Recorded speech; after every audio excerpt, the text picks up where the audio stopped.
असह्य तातीरू मिलिला आश्वस्ति किंतु वर्षा आनिला नुआ समस्या।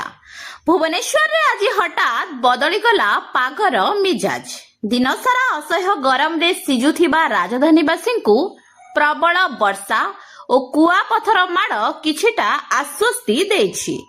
तेबे एही वर्षा केवल ठंडा पवन नहीं आसी नथिला, सांगरे नहीं आसीथिला विपद मध्य। 40 ରୁ 50 किलोमीटर बेगरे पवन, बिजुली घड़घड़ी और कुआ पथर वर्षा जोगु सहरर विभिन्न स्थान रे जनजीवन व्याहत होइछि। जयदेव विहार अंचल रे एक बड़ गछ उपुड़ी पड़िथिबारु 4 ରୁ अधिक गाड़ी क्षतिग्रस्त होइछि।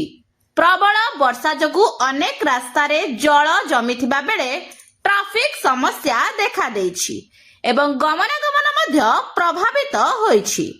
केवल भुवनेश्वर नुहे जिल्लार अधिकांश अंचल रे मध्य कुआपथर वर्षा होइथिबा सूचना मिलिछि।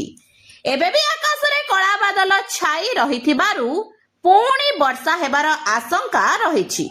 सेपटे काल बैसाखी को नहीं 11टी जिला पई अलर्ट जारी करा जायछि।